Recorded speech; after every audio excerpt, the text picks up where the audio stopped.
नमस्कार। आप सभी का स्वागत है। हम लोग जैन धर्म के बारे में आज दूसरे भाग में चर्चा करेंगे। प्रथम भाग में हम लोगों ने प्रमुख चीज़ों पर, उनके प्रमुख विषय वस्तु पर चर्चा की है। अब हम लोग कुछ और भी आगे चर्चा करेंगे। यह भी चर्चा सामान्य चर्चा ही है। विशेष चर्चा के लिए आपको विशेष अध्ययन करने की ज़रूरत पड़ेगी, पर यह सामान्य चर्चा है और हम लोग जैन धर्म से जुड़ी महत्वपूर्ण चीज़ों को जानने की कोशिश करेंगे। आइए हम लोग आगे चलते हैं। जैन धर्म के प्रथम तीर्थंकर, जैन धर्म के संस्थापक एवं प्रथम तीर्थंकर ऋषभ देव थे। जैन धर्म के संस्थापक एवं प्रथम तीर्थंकर ऋषभ देव थे। जैन धर्म के 23वें तीर्थंकर पार्श्वनाथ थे, जो काशी के इक्ष्वाक वंशीय राजा अश्वसेन के पुत्र थे। इन्होंने 30 वर्ष की अवस्था में संन्यास जीवन को स्वीकारा। इनके द्वारा दी गई शिक्षा थी हिंसा न करना, यानी अहिंसा, सदा सत्य बोलना, चोरी न करना, संपत्ति न रखना। महावीर स्वामी जैन धर्म के 24वें और अंतिम तीर्थंकर थे। महावीर स्वामी जैन धर्म के 24वें एवं अंतिम तीर्थंकर थे। जी, आगे हम लोग चर्चा करते हैं। जैन धर्म के तीर्थंकर और उनके प्रतीक चिन्ह, यानी जैन धर्म के जो तीर्थंकर हैं उनसे जुड़े हुए प्रतीक चिन्ह हैं। जैसे ऋषभ देव जी हैं, इनकी प्रतीक चिन्ह साढ़ है। अजीतनाथ, इनका प्रतीक चिन्ह हाथी है। संभव, इनका प्रतीक घोड़ा है। संपार्श्व, इनके प्रतीक स्वास्तिक है। शांति, इनके प्रतीक हिरण है। ये 16वें तीर्थंकर थे जिनके लिए प्रतीक चिन्ह हिरण है। नामी, इनका प्रतीक चिन्ह नील कमल है। अरष्टिनेम, इनका जो प्रतीक चिन्ह है शंख है। पार्श्व, इनका जो प्रतीक चिन्ह है वह सर्प है। महावीर स्वामी, इनका प्रतीक चिन्ह सिंह है। दो जैन तीर्थंकरों ऋषभ देव और अरष्टिनेम का नाम ऋग्वेद में मिलता है। इनके नामों का उल्लेख जो है ऋग्वेद में किया गया है। अरष्टिनेम को भगवान कृष्ण का निकट संबंधी माना जाता है। जी, हम लोग आगे चर्चा करते हैं।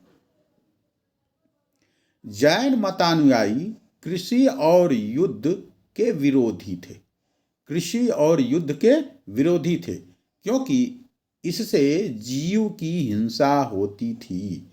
वाणिज्य एवं व्यापार को इसलिए महत्व दिया जाता था क्योंकि इसमें जीव हिंसा की संभावना नहीं थी। जैन मतावलंबियों ने आम बोलचाल की भाषा प्राकृत को अपनाया। इनकी भाषा क्या थी? प्राकृत। इनकी भाषा क्या थी? प्राकृत, बोलचाल की भाषा। इस धर्म के धार्मिक ग्रंथ अर्ध मागधी भाषा में लिखे गए हैं।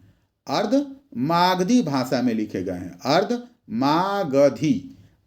मागधी भाषा में लिखे गए हैं। बाद में इसी भाषा से अपभ्रंश का विकास हुआ। जैन धर्म का महत्वपूर्ण ग्रंथ है कल्पसूत्र। कल्पसूत्र जो संस्कृत में लिखा गया है। कल्पसूत्र किस में लिखा गया है? संस्कृत में लिखा गया है। 5वीं सदी में कर्नाटक में बने जैन मठों को वसदिस कहा जाता था। स्थापत्य कला में जैनियों के महत्वपूर्ण योगदान के रूप में हाथी गुम्फा मंदिर उड़ीसा, दिलवाड़ा मंदिर माउंट आबू, गोमतेश्वर प्रतिमा कर्नाटक, खजुराहो में निर्मित पार्श्वनाथ आदिनाथ का मंदिर उल्लेखनीय है। जी, एक महत्वपूर्ण चर्चा हम लोग करते हैं। प्रथम जैन संगीतियां, जो ये जैन संगीतियां जो हुई हैं, 2 हुई हैं। प्रथम जैन संगीत जो है 322 और 298 ईसा पूर्व के मध्य में हुआ है। 322 से 200 98 ईसा पूर्व के मध्य में हुआ है। स्थल कौन सा था? पाटलिपुत्र। अध्यक्षता किसने की थी? स्थूलभद्र ने की थी। किसने की थी? स्थूलभद्र ने की थी।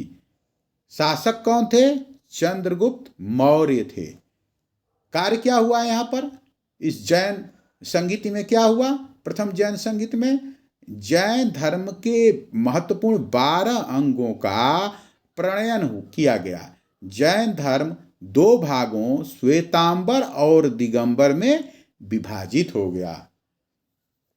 द्वितीय जैन संगीत यह 512 ईस्वी में कहाँ हुआ? वल्लभी में। किसने अध्यक्षता की? देवर्षि क्षमा श्रमण। यहाँ कार्य क्या हुआ? धर्म ग्रंथों को अंतिम रूप से संकलित करने का कार्य किया गया। 2 जैन संगीत हुई है, पहली पाटलिपुत्र में और दूसरी वल्लभी में। पहली हुई है 322 से 298 ईसा पूर्व में। शासक कौन थे? चंद्रगुप्त मौर्य, पहली की। और दूसरा जो जैन संगीत हुई वह स्थल कौन थी? वल्लभी में हुआ था। जी धन्यवाद आप सभी को, बहुत बहुत धन्यवाद। नमस्कार।